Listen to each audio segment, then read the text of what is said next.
Learning objectives. After completing this module, learners will be able to describe water's constitution on the earth and its uses, define and understand the water cycle and its processes, describe the various forms of water on the earth and their impact on weather and climate, define salinity and understand its reference, describe the ocean circulation in form of waves, tides and currents, discuss the need to conserve clean water for future use. Water, its forms. We have read about the water cycle earlier.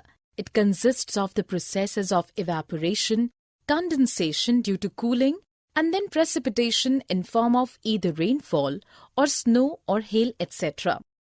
In evaporation, the water from rivers or seas evaporates and turns into water vapor, which then rises as it expands. This vapor, on cooling, condenses to form water droplets, which collect to form clouds. When the clouds become heavy, they precipitate or fall down in form of rainfall or snow or sleet, depending upon the existing temperature of the area. Some water even flows into nearby land. In fact, the same water exists even today as that of years before.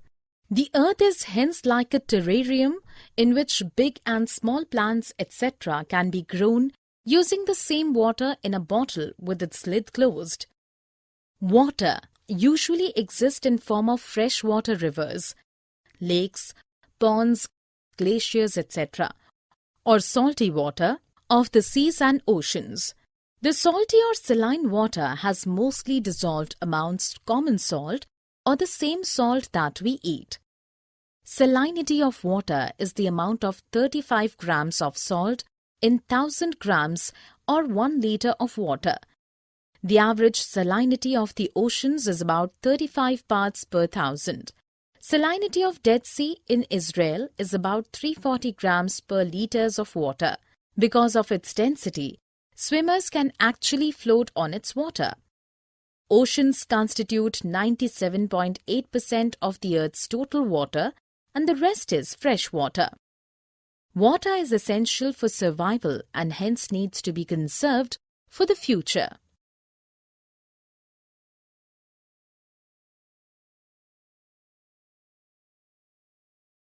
Ocean circulation. An ocean's ecosystem is characterized by the seashore, the waves, the cool breeze, the salt in the surrounding air, and its waves. While ponds and lakes have still waters, water in the oceans keeps moving continuously. These movements are of 3 types: waves, tides, and currents. When the water on the surface of the ocean rises and falls alternatively, it is called waves.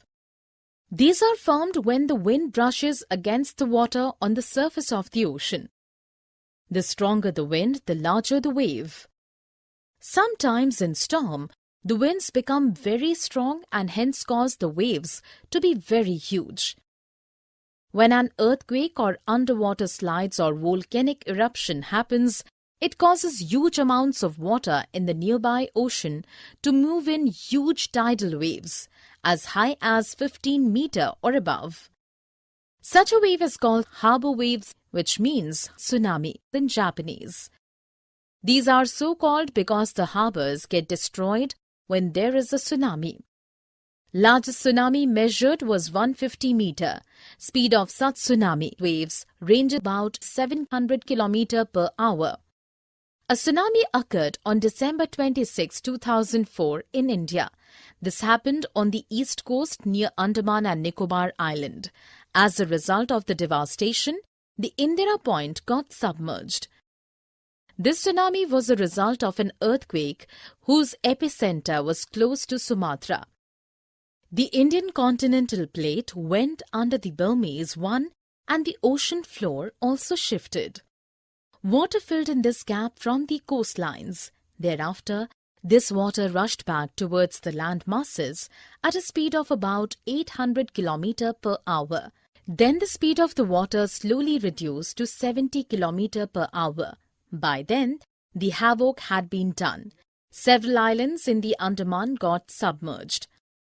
While an earthquake cannot be predicted earlier, a potential tsunami can be predicted about 3 hours before. For this, early warning systems are used, especially in the Pacific region. This is because the Pacific Ocean bears a lot of seismic activity, unlike the Indian Ocean. Since 2004, tsunami here was a rare one. Onlookers were many and hence death toll high. Ocean tides and currents. Tides. The second type of movement in the ocean is that of tides. Twice in a day at particular times, the ocean water rises and falls rhythmically. This phenomenon is called a tide. This happens mainly because the sun and moon exert strong gravitational pull on the water on the Earth's surface. On full moon and new moon days, the moon, sun and the earth are in a straight line. Hence the pull is at maximum and tides caused are the highest. Such tides are called spring tides. In the first and last quarter of the moon, the sun and moon exert gravitational pulls on the earth in diagonally opposite direction. Hence, the net pull is at the lowest and tides caused are also low.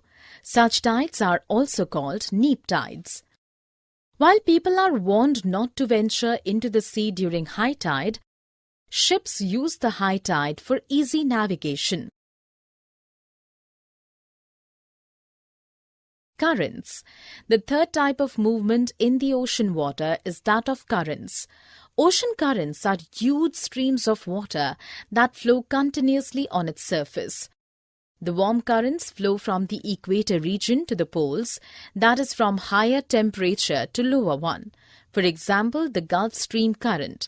The warm current spreads warmth in the nearby land. The cold currents originate in the polar regions and move towards the tropical or latitudinal regions. The Labrador current is one such current. There are spots in the ocean that have both warm and cold currents, such as seas of Japan and around the east coast of North America. These provide some of the best fishing grounds in the world. However, they are usually foggy and make it difficult for navigation.